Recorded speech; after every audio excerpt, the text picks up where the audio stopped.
ब्रह्मा बोले, हे नारद, भगवान श्री सदाशिव जो महाशक्ति के अंगों की व्याख्या सुनकर सती अत्यंत प्रसन्न हुई। उन्होंने हाथ जोड़कर भक्ति के 5 अंगों के संबंध में पूछा और उनके साथ ही उनसे उनकी विधि भी पूछी। तब भगवान श्री सदाशिव जी महाराज ने तंत्र, शास्त्र, स्तोत्र, कवच, सहस्त्रनाम, पलट तथा पद्धति सहित अनेक प्रकार के मंत्रों चटका का गुणों सहित वर्णन किया। इसके पश्चात अनेक कथाएं भगवत भक्तों की कहीं।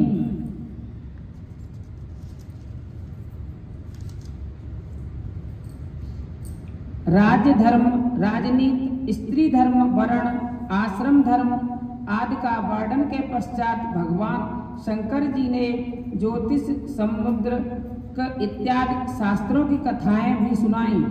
इस प्रकार हिमालय पर क्रीड़ा करते हुए भगवान श्री शंकर जी महाराज ने और भी दूसरे स्थानों में विहार किया।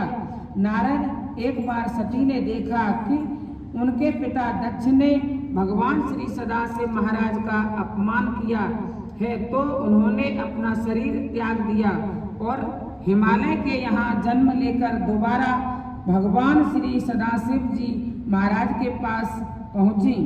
नारद जी बोले, पिताजी, सुनकर मेरे हृदय में शंका उत्पन्न हो रही है कि भगवान शंकर जी के चरित्रों में महिमा को जानने वाले प्रजापति दक्ष ने उनका अपमान क्यों किया और उस समय महाक्रोध शंकर जी ने अपने क्रोध एवं अपनी शक्ति का प्रयोग क्यों नहीं किया और सती देवी जी ने क्या देखकर उनका अपमान समझा और फिर सती ने दक्ष को भस्म न करके अपने आप को क्यों भस्म कर दिया?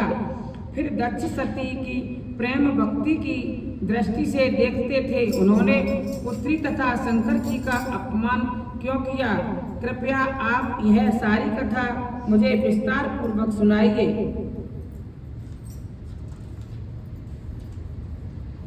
ब्रह्मा जी बोले, हे नारद, यह सब कुछ उन भगवान सदाशिव जी महाराज की माया के प्रभाव से ही हुआ, जिसका के ध्यान भगवान श्री विष्णु और तथा अन्य देवता करते हैं। सुनो, मैं तुमको दक्ष के शिव से विरोध की सारी कथा विस्तार पूर्वक सुनाता हूँ। एक बार श्री प्रयागराज में प्रजापतियों के स्वामी दक्ष जी ने महाराज यज्ञ किया। उनमें कि मैं परिवार सम्मिलित हुआ। अपने अपने परिवार सहित अन्य सभी देवता भी उस यज्ञ में पधारे। सब देवताओं के पधारने के पश्चात अपने गणों सहित श्री सदाशिव जी महाराज भी पधारे। सबसे भक्ति पूर्वक सबको प्रणाम आदि करके उनकी स्तुति की। संयोगवश दक्ष प्रजापति भी उसी समय वहां आ पहुंचे। उन्होंने केवल मुझे प्रणाम किया और मेरे संकेत से आसन पर बैठ गए। सब देवताओं ने उनका भी यथाविधि पूर्वक पूजन किया, लेकिन लीलाधारी महेश्वर अपने आसन पर बैठे ही रहे। इससे दक्ष को बड़ा क्रोध आया। उन्होंने गरज कर कहा, हे ब्राह्मणों और देवताओं, श्री ब्रह्मा जी मेरे पिता हैं। उन्होंने मेरे सम्मान नहीं किया, ठीक है, लेकिन यह शिव मूर्ख तथा अहंकारी है। तभी तो इसने उठकर मेरी स्तुति नहीं की, इससे वेद मार्ग का त्याग किया है और मुझे प्रजापति का अपमान किया है। इसलिए मैं इसे बुद्धिहीन, प्रंतों के स्वामी, माता पिताहीन, पाप पुण्य घमंडी और अशुभ कर्म करने वाला मानता हूँ। बुद्धिमानों तथा शक्तिशालियों का धर्म है कि वह ऐसे नीच को दंड देवे। अतः मैं इसे श्राप देता हूँ और बहिष्कृत करता हूँ। आज से यह देवताओं के साथ यज्ञ भाग न पाएगा। हे नारद, दक्ष का शाप सुनकर भगवान श्री शंकर जी तो चुप रहे, लेकिन नंदी की आंखें मारे क्रोध के लाल हो गईं और वह गरजे, हे दक्ष, तू मूर्ख हो, झूठा अभिमानी कर रहे हो। इससे कि आदि मध्य और अंत का पाद नहीं है, जिसका स्मरण देवता भी करते हैं और स्मरण मात्र से ही सारे मनोरथ सिद्ध हो जाते हैं। हे दक्ष, तूने एक ऐसे महान पुरुष की निंदा की है, अतः तेरा ये मुख अवश्य नष्ट होगा। नंदी का यह शाप सुनकर दक्ष कुछ भयभीत से हो गए और नंदी से चिल्लाकर कहने लगे, हे नंदी, तुम वेदों से विरुद्ध बोल रहे हो, अतः तुम्हारा रूप विचित्र सा हो जाएगा, तुम सदा दुखी रहोगे।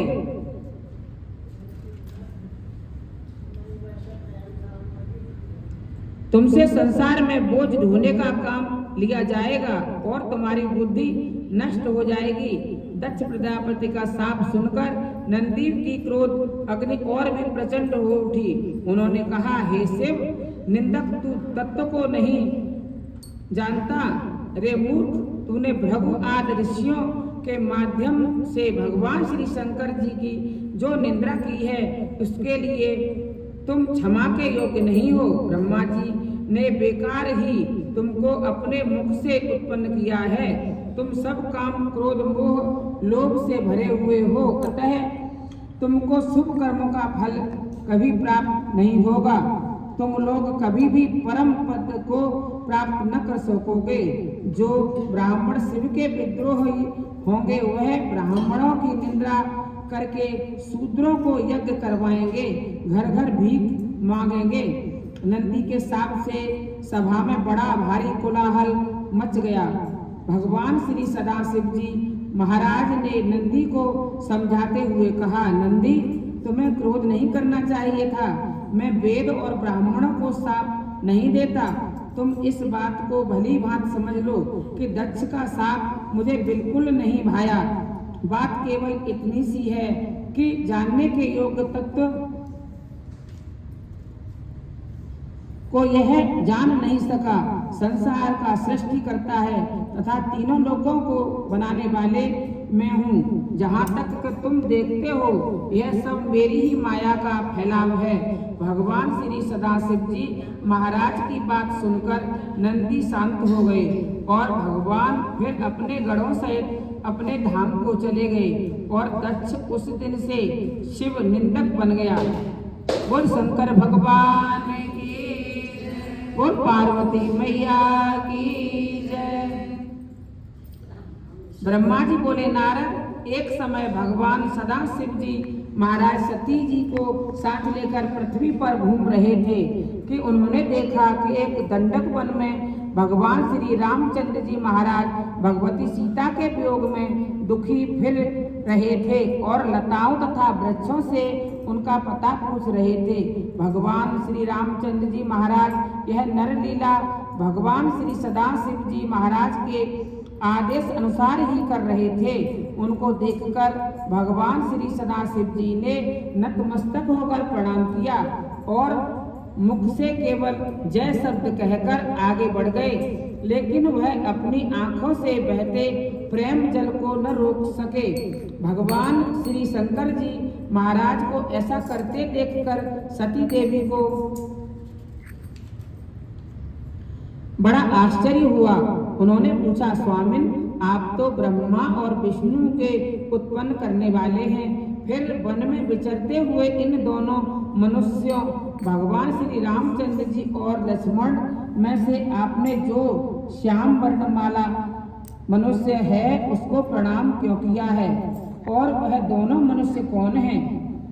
भगवान शंकर जी ने उत्तर दिया, देवी, यह दोनों भाई महाराज दशरथ के पुत्र हैं। राम बड़े हैं और लक्ष्मण छोटे। छोटे भाई लक्ष्मण श्री शेषनाग के अवतार हैं। बड़े भाई साक्षात भगवान विष्णु के अवतार हैं। राम ने साधु जनों के कल्याण, भक्तों की रक्षा और राक्षसों के मारने के लिए ही अवतार धारण किया है। इतना कहकर श्री सदाशिव तो चुप हो गए, मगर माया से मोहित हुई सती जी की शंका पूर्वतः ही बनी रही।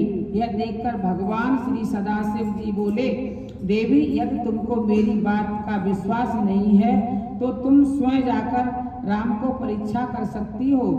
प्रिय, जिस प्रकार भी तुम्हारा जी चाहे तुम राम की परीक्षा कर सकती हो। जब तक तुम वापस न लौटोगी तब तक उस सामने वाले वट वृक्ष के नीचे बैठकर तुम्हारी प्रतीक्षा करूंगा। फिर क्या था, भगवान श्री सदाशिव जी की आज्ञा पाकर सती जी श्री सीता जी का रूप बनाकर राम के मार्ग में विचरने लगी। सोचा कि यदि राम वास्तव में विष्णु का अवतार होंगे तो मुझे पहचान लेंगे, अन्यथा नहीं। यह भगवान श्री रामचंद्र जी महाराज के पास पहुंची तो लक्ष्मण जी उनको देखकर तथा सीता समझकर आश्चर्य में डूब गए, मगर भगवान श्री रामचंद्र जी महाराज मुस्कुराते हुए श्री सती जी के हाथ जोड़कर कहने लगे, सती, भगवान श्री सदाशिव जी महाराज इस समय कहाँ हैं, जो कि तुम इस प्रकार वन में अकेली घूम रही हो? देवी, तुमने अपना असली रूप त्याग कर यह रूप क्यों धारण कर लिया है? भगवान श्री रामचंद्र जी महाराज की बात सुनकर सती देवी की शंका का समाधान हो गया और शिवजी महाराज के वचन याद करके वह बड़ी लज्जित हुई और लज्जित होने के साथ साथ वह घबराई भी। अब वह बात समझकर कहने लगी, हे राम, अब कृपया यह बताइए कि भगवान श्री सदाशिव जी महाराज जितना आप के इस रूप से प्रेम करते हैं उतना आपके चतुर्भुज रूप से क्यों नहीं करते? क्योंकि आपको देखकर उनकी आंखों से प्रेम के अश्रु बहने लगे थे।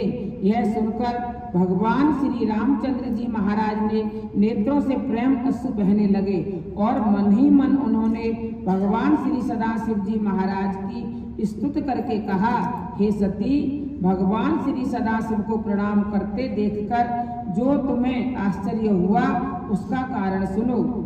बोल शंकर भगवान की जय, बोल पार्वती मैया की जय।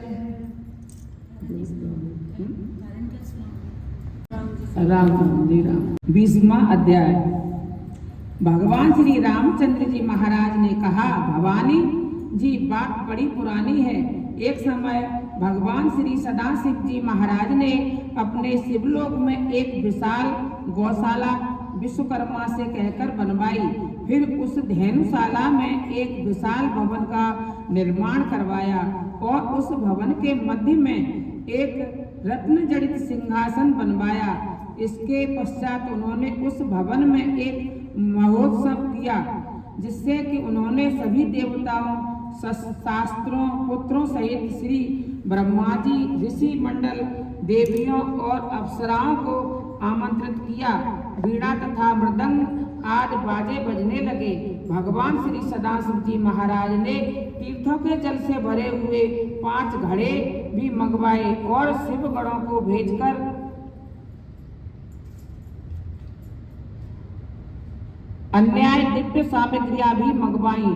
जब इस प्रकार राज्याभिषेक की सारी सामग्री एकत्रित हो गई तो भगवान शंकर जी महाराज स्वयं मेरे लोक विष्णु लोक में आकर मुझे भगवान श्री विष्णु को अपने साथ उस महोत्सव में ले गए। इसके पश्चात उन्होंने घोर शब्द वाला शंख बजाया।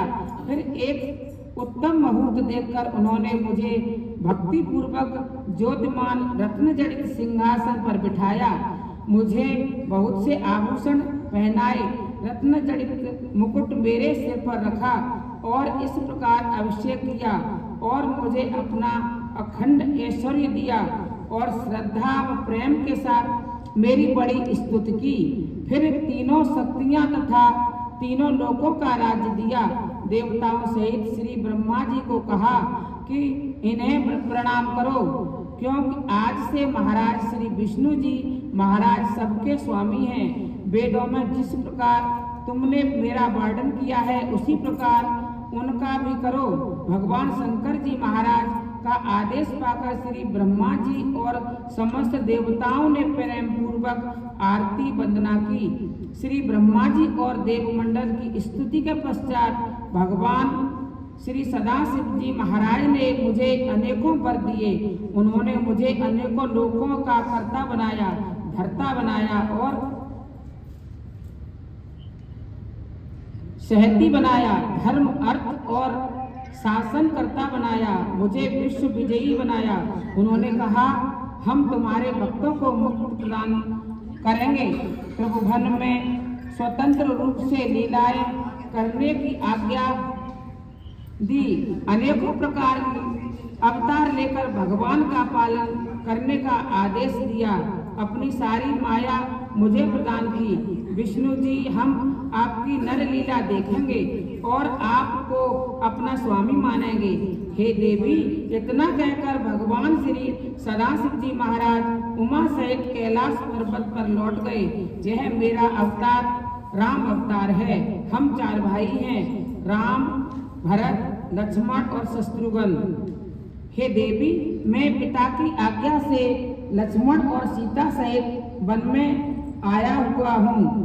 कोई राक्षस मेरी पत्नी को चुराकर ले गया है, अतः मैं उसको ढूंढ रहा हूँ। माताजी, यदि आपकी कृपा हुई तो मैं अवश्य ही सीता को ढूंढ लूंगा।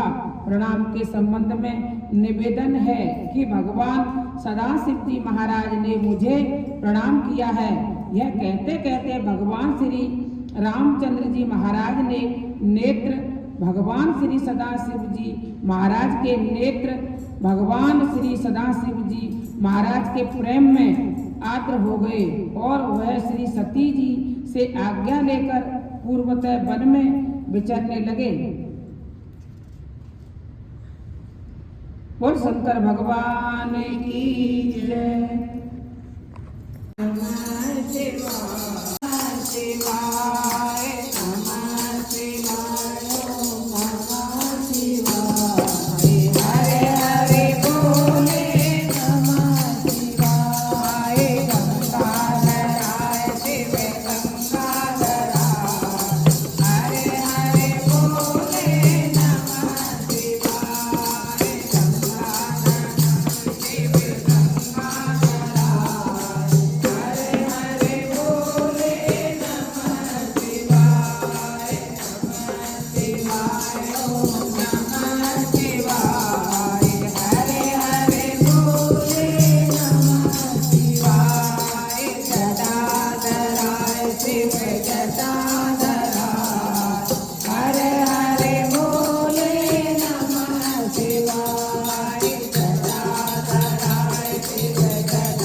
अच्छा बहुत प्यार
माला